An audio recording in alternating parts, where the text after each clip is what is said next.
Okay, my name is Dennis Gill with the Americans in Wartime Museum. Today's date is 1 June 2018, and we are in Reading, Pennsylvania at the World War II weekend, and I am interviewing Bishore Burton.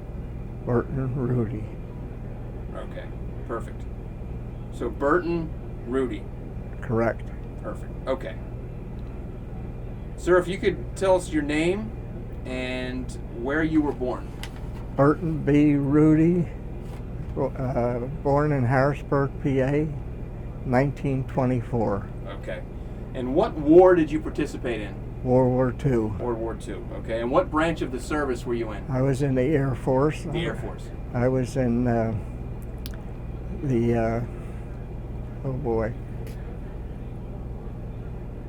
I was in the 490th Squadron, stationed in Wartime, Burma, which was a small outfit in the jungles in Burma. Okay. And what type of aircraft were you on? A B-25, and B-25. I was a radio gunner. Okay. Do you recall when you first heard about Pearl Harbor? Oh yes. Can you tell us about that? Well, I was still in high school at the time, and then all of us was pretty much seniors at that time, and we knew we were going to be involved before too long. And I think we all were pretty much acclimated to the fact that we were going to have to go in one of the services. Okay. But I was drafted because I worked for my father at the time, and he needed the help, but I knew the service was going to take me. Okay.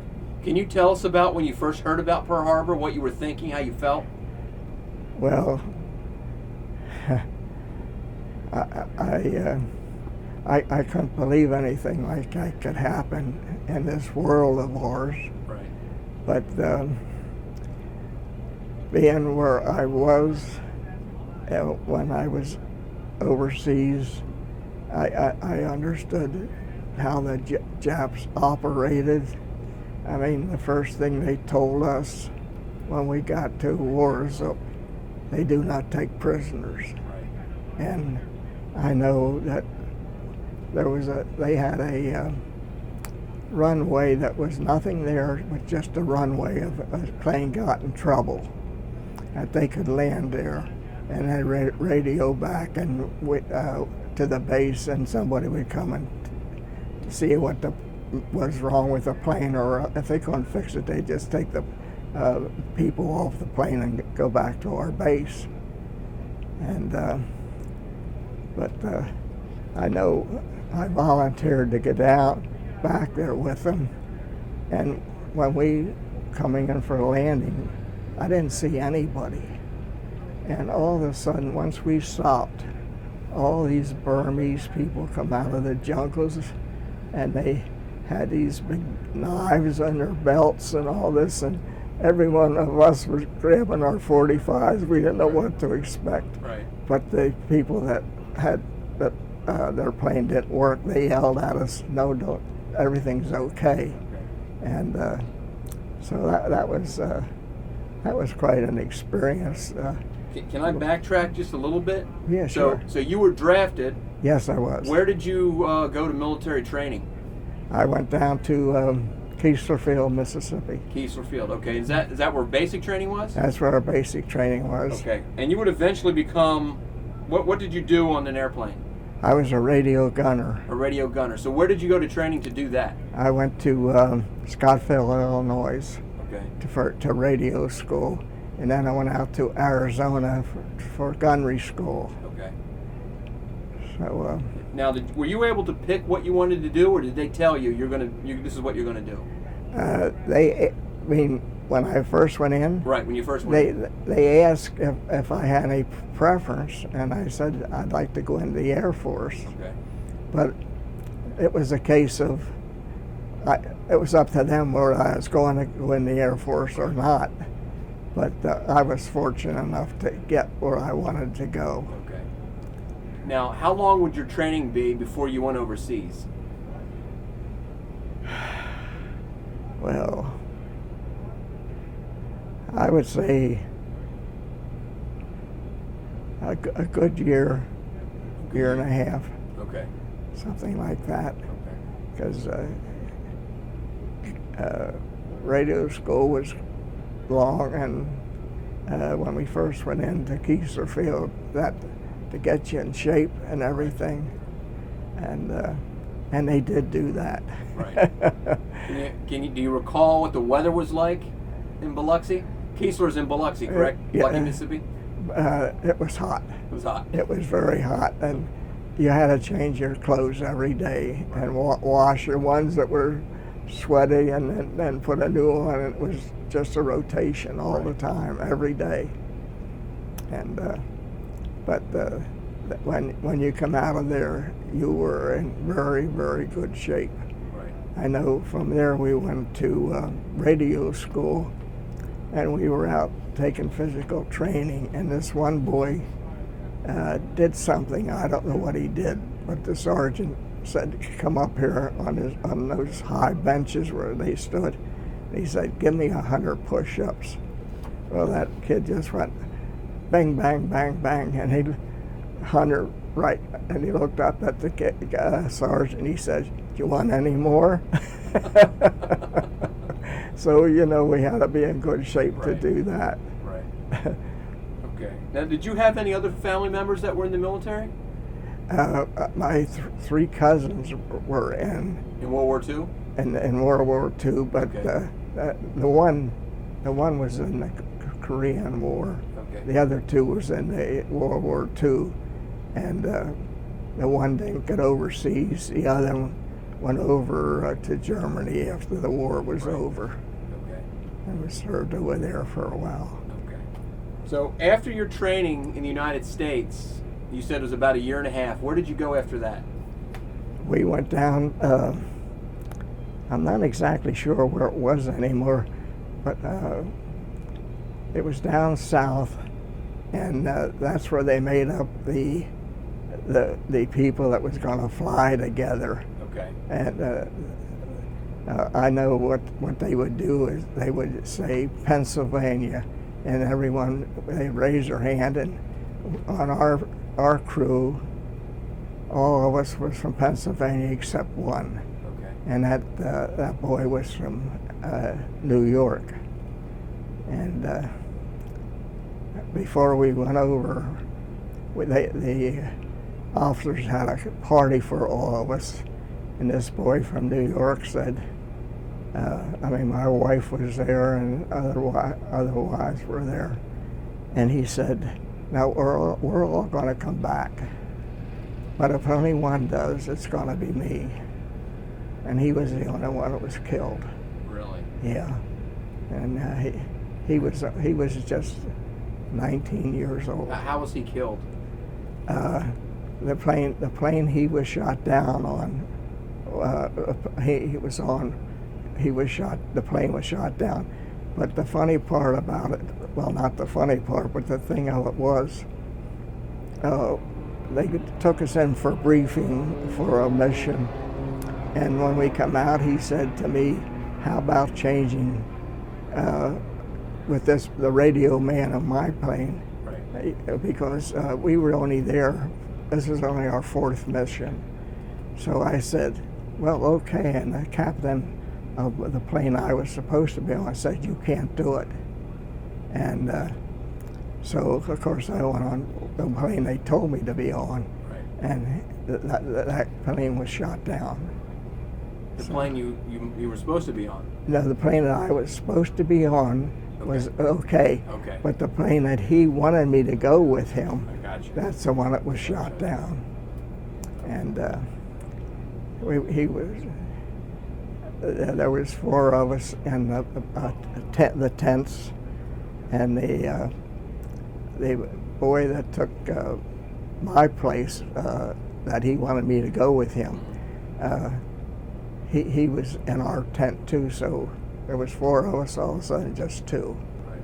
And when I first started, I used to keep a log of my missions. And after the fourth mission, I thought, this is ridiculous. You know, I just felt my chances of getting out of here are very slim, you know. So, but I was very fortunate. So how many missions did you end up flying? I flew 125. 125 missions, wow. Yeah, we were very close to the front all the time. We did not have any fighter escorts or anything like that. And we flew all low missions except one. And because we had the plane was had the most guns on any bomber, even the big bombers. Right. And because the one plane had 8 guns on the nose, and then 2 at top turret, 2 at waist, 2 at and back, and then the other plane had a 75 millimeter cannon on it. Okay. So. And what gun did you man? I had the 2 guns at the waist Okay, guns. so you're a waist gunner. Okay. Right. Mm-hmm.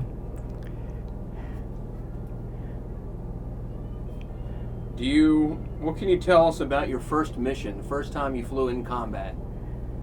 Well, I was scared. I was scared. I didn't know what to expect, and due to the fact that you're flying over the treetops, I just didn't know what to expect. But I don't think you ever get used to it. At least I didn't. I mean, I worried every time that we left the ground, and but I never could complain. I had one time the Japs took over a British base, and here they had these radar aircraft guns that the British had there. So they asked us to go down and knock these aircraft guns out. Well, of course, that was high level then. And I never saw so much flak in all my life. And we bombed and come back, and then we went in and they asked us all the questions, you know, how they do. And I was just leaving the tent after they interviewed me, and the guy said, you're in plane so-and-so. And I said, oh no, I just come back. He said, yeah, you're going back down again. So we went back down, and the flak was just as heavy. But what happened, the one shell that they shot up came inside of our plane, and the engineer saw it, and he opened the trap door and he pushed it out, and just as he did, it exploded. Now it didn't, we had a lot of holes in the plane, Right. but most of the explosion went down, and he had shrapnel all through his leg, and but they put us out of commission for about 2 weeks. But it saved the plane. Yeah, he saved the plane. He saved the plane, and he saved the crew. Right. And it never got any recognition for it. And I always thought that was wrong. Right. But Do you remember his name? oh yes, Les Fry. Buzz Fry? Lester Fry. Lester Fry. Mm-hmm. And he lived in Colorado. And he was originally from Chambersburg, and he PA? PA? Yeah, PA. Chambersburg. Mm-hmm. And he was in the orphanage up there. And why do you think that he never got any recognition for that? I don't know. I have no idea, but I know that he saved a plane and the crew. I mean, you can imagine one of those shells laying there on the floor and him rolling it out the hatch.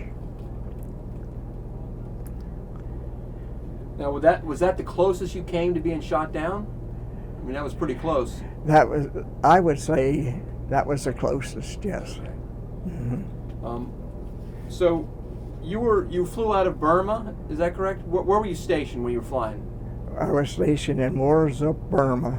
Okay. Now that was just a small base in the jungles. Okay. And we worried about the animals as much as we Right. did the Japs. Right. And in fact, one time, a group of us, they had a lot of these flying squirrels, and they said, let's walk over into the jungle, just maybe 30 yards or something like that. And we were there shooting at these flying squirrels. Right. And all of a sudden, it just sounded like the whole jungle was coming down. Here it was either an ape or a gorilla or something. Right. And it was coming down out of that tree. And I was always known to be a very slow runner. I passed everybody. You were motivated that day. Oh boy, I tell you, my wheels were spinning that time. But we had, I didn't know it at the time, but most of the meat that we got was what was killed in the jungle. I didn't know that. At the time, I read that in books that my daughter and my son-in-law Did you ever have any trouble with Japanese? No. At your base? No? No. So just the animals, pretty much. Yeah. Now, you said you flew 125 missions. Mm-hmm. Was that all on the same aircraft, or did you fly on different aircraft? Oh no, it was different aircraft. It was all B-25s. All B-25s, but it was all different aircrafts. Okay, so you didn't have one aircraft that was just yours. No. Just whatever the luck of the draw. Right. Mm-hmm. Okay. Yep. Now, what was the mission? The primary mission of that aircraft? It was a bomber. Yeah, it was a bomber, and we went after mostly bridges and things like that. Okay. And one of the pilots made a mistake one time, and he was going in, and he went up like this, and at the same time he released a bomb, and it skipped right along the ground and Okay. right into the bridge. So they started to do nothing but skip bombing after that. Okay. That was by accident. That was by accident. Okay. Yeah. Mm-hmm. Okay. Skip bombing. But and what country would you have been bombing bridges in? Well, it was almost all in Burma. Almost all in Burma. It was almost all in Burma. Okay. Yeah. Mm-hmm. Now, there's a term that people were in that theater that they say flying over the hump. What does that mean? Well, that was all those big high mountain areas and things like that. Okay. And I just flew over once, and that's when we went from Burma into China. Okay. And that we went to Hancheng, China, but I didn't have to fly anymore. I had my time in. Right. But at that point, they made me do other things, like stay up all night and guard everything. And then the Chinese used to guard our planes, but then they started to steal everything off of them. Really? Yeah, and so then we had to stand guard with them. And they had a rifle and a bayonet, and we had a 45.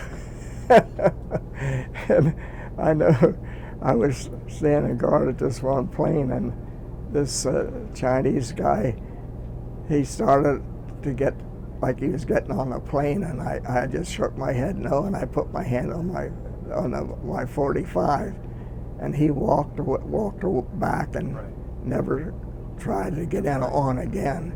But I thought, my chances with that rifle and a bayonet, and I have a 45.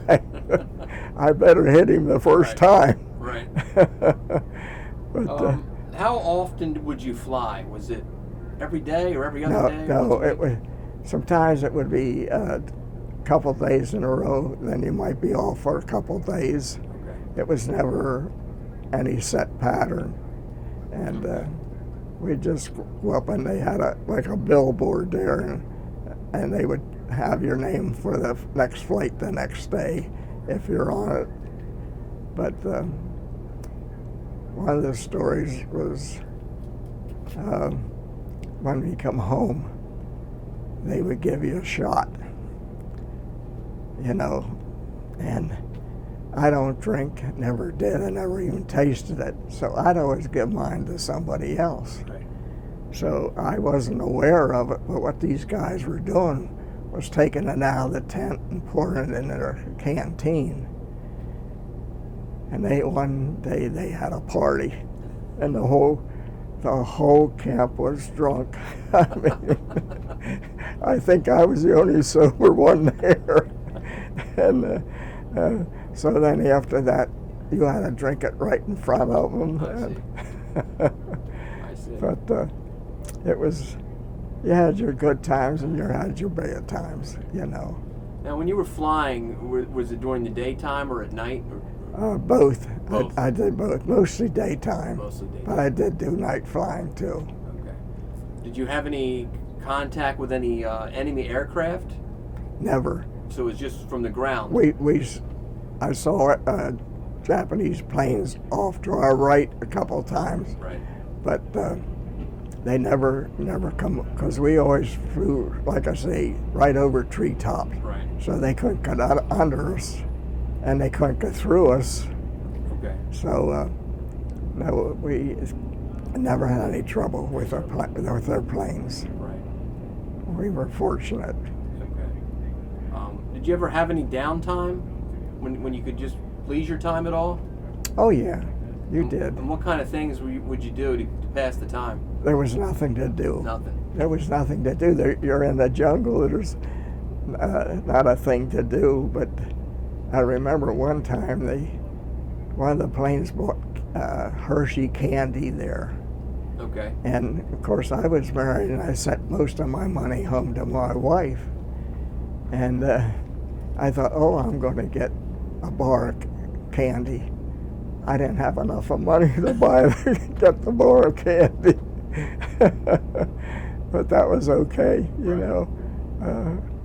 I wanted her to get as much as I could. So you're married at the time. How did you keep in contact? We'd get mail every so often. Okay. Every so often, not on a regular basis or anything like that, but they would take our mail out every so often that we wrote back home. Okay. But it was an experience that I wouldn't give up, but I wouldn't want to go through it again, you know. But are there any missions that you flew that stand out to you at all? Just the ones that when they had that aircraft gun. Right. Because those planes, when we come back, all the planes had holes everywhere. Right. I didn't get down to the flight line, but they told me they were even taking tin cans that cover the holes. Okay. You know, so I don't know.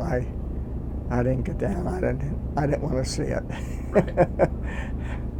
But the B-25 seemed to be a pretty resilient aircraft. It was Take a lot of damage. It was a good aircraft. I would swear by it, and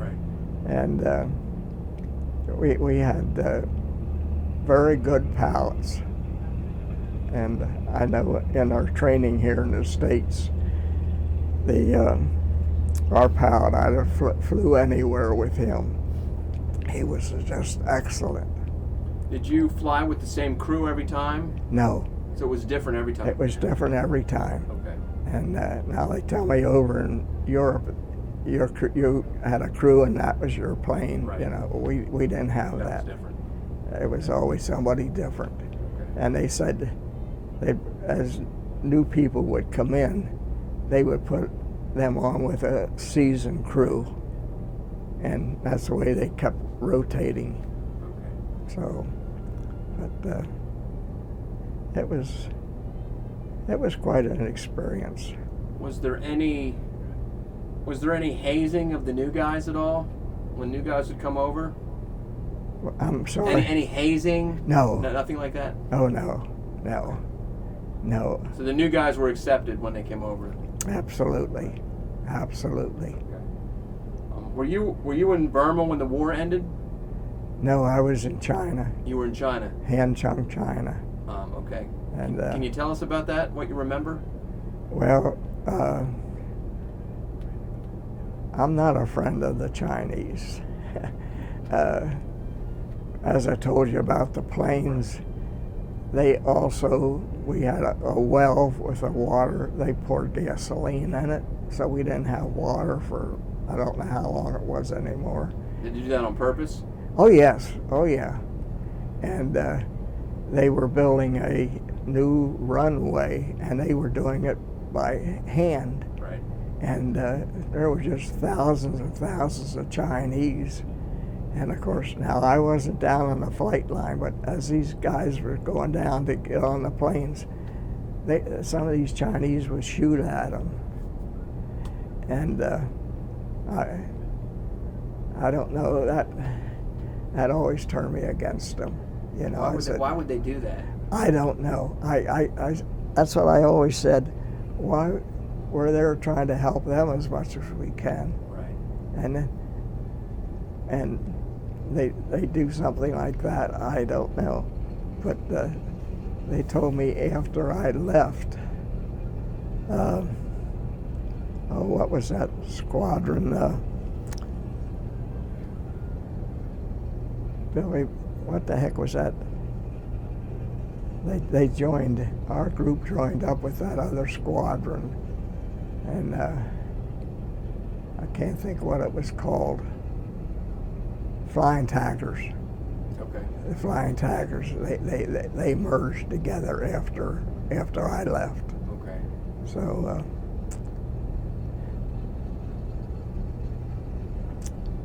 I don't know. I mean, I think the way the world is today, and I can't understand people. I mean, whether it's our country, other countries, it's just a terrible, terrible mess. Can you tell us what you were thinking, how you felt when you heard that the war had finally ended? Oh, well, we were on the ship coming home. It took us 65 days to come home. And when they announced it, everyone was saying, "Hello, Mr. Rudy, hello, Mr. Smith." Right. You know, everyone was just cheering, you know, and the ship was really, it's a wonder it didn't sink the way everyone was jumping Right. and carrying on, you know, because you thought, well, now I'll go back to the States and go home, Yeah. you know, but when on the way back on the ship, we hit a terrible storm, and right aside of our ship was a hospital ship, Right. and that was lit up like a Christmas tree. And during this storm at night, they hit a mine and sank. Really? Yeah, because the first thing we did in the morning, we asked, well, where's the other ship? And then they told us that they hit a mine and sank. Wow. I said, you know, you had good news and then you had bad news. And the war was over at this point. The war was over. Mm-hmm.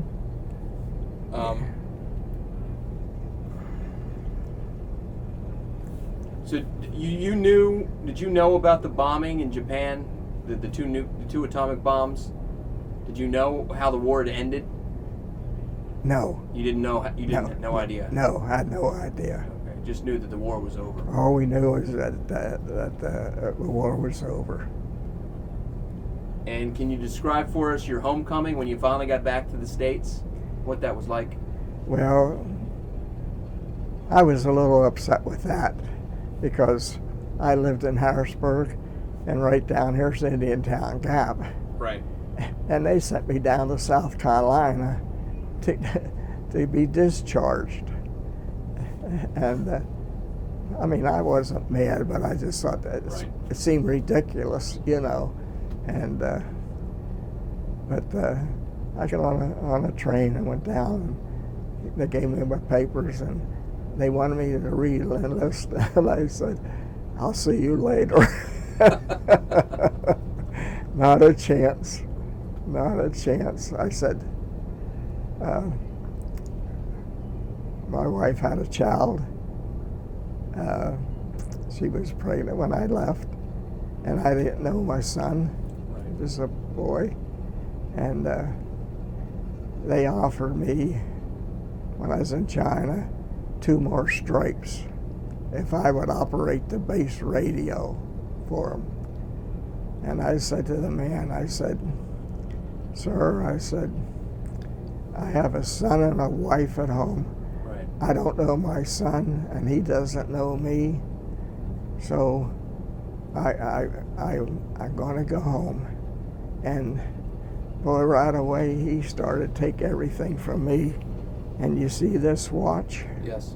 That's a watch just like we wore when I was in the service in 42.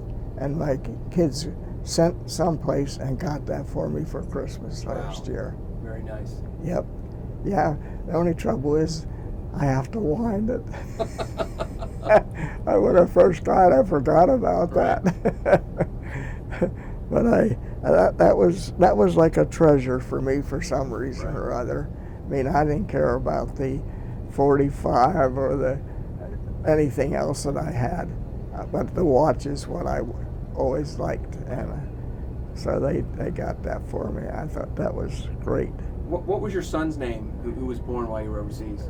Burton Rudy Jr. Burton Rudy, okay. Yeah, my wife. And tell us about the first time you met him. Well, he was shy. I mean, he didn't. I was a complete stranger to him, and he was stand off, you know, and he wanted to be with his mom, which was only natural, Right. you know.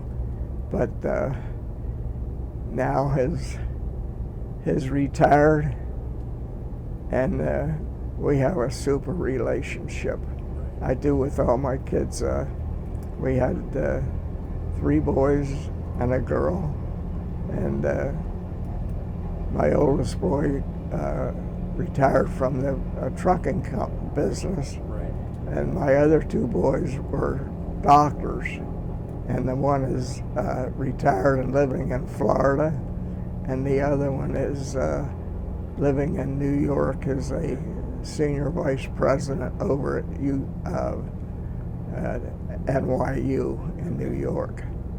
So we've been very fortunate. We have the best kids. Never gave us trouble. And we've had a good life. Good. Yep. I said, if I die in the next minute, I said, I have no regrets.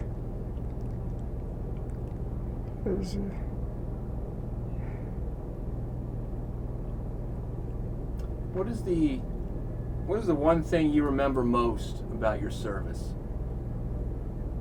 About my service?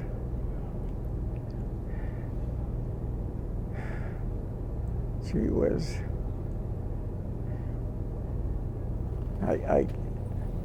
I guess the thing I remember most about it is I was going to radio school at the time, and I had no idea what was going on. I didn't understand anything. So I knew I was going to wash out. And it so happened that the gentleman that was teaching us didn't show up one day, and this little lady, she was an elderly woman, come in to teach us. And she went through the class, and when the class ended, I still sat there, and I said to her, "Could I talk to you?" And she said, "Well, sure." I said, "I don't know a thing. I don't have any idea what's going on here." I said, "It's like Greek to me." Well, she said, "What are you doing now?" I said, "I have nothing to do." She said, "Okay, sit here." So she started from the beginning up till I graduated from there. And when we graduated, I was the only one that got 100 on my test. And it was because of that lady. Right. And I said, I just wish I could have thanked her, because she was terrific. But it's, I'm sure she knows I appreciate it, because I thanked her and all that, but to get to know what I did know and was able to do with the radio at the time. In fact, when we was overseas, when they would say a certain plane can't contact the tower, so they'd come to the tent and say, "Would you go check it out?" And of course I would. And as far as I know, they never said I didn't fix it. Right. So Right. I'm assuming every time I did it, I did the right thing. Very good. What is something you'd like to tell people who might watch this video? What would I like to tell Yeah, people? what would you like to tell people about your service or anything? Somebody might watch this in maybe 100 years from now. Give me that question again. So we're recording this, obviously, and somebody might watch this video in 50 or 100 years. It might be your grandkids or great-grandkids or somebody. Mm-hmm. What would you like them to know? What message would you like to send them? I like them to be good Christian people. My parents were very Christian, and now they not overboard or anything like that. And what they taught my sister and my brother and myself, it meant a great deal to both of us. And I think that I am a very strong person for prayer. I mean, I believe in prayer, and very strongly. And I think that's the main thing, that they have to look to their Savior. Were you religious at all when you were in Burma? Oh yes. Is that something that came later? It was. Oh yeah. I mean, the Rudy family was a big family. My father had 3 brothers, and we all went to the same church, and we'd fill up 3 pews every Sunday. Right. 3 pews. I'm the only one that goes to, my brother's still living, but he's in a home, Right. and the rest of them I passed away. So now I'm the only one that's sitting there. Instead of 3 pews being filled, it's just me. Right. But no, they say you can be over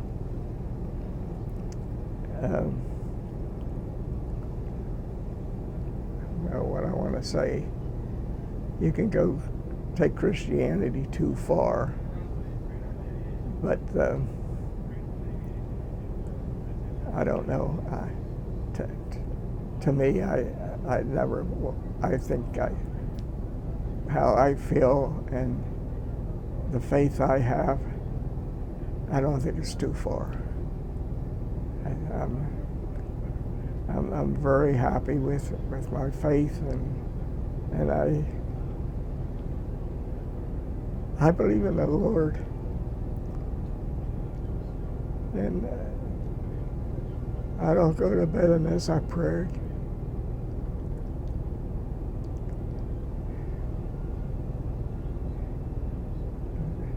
I really don't know what else to say about it. Well, I think you told us a great story, and it's I want to thank you on behalf of the Americans of Wartime Museum for the service to your country, and I want to thank you for sitting down and speaking to us today, and telling us that story. I want to present to you one of our challenge coins from the museum. Oh, thank and that's you. for you. And again, I thank you very much for sitting down, and God bless you, sir. Oh, thank you so much. Thank you. Appreciate it. Okay.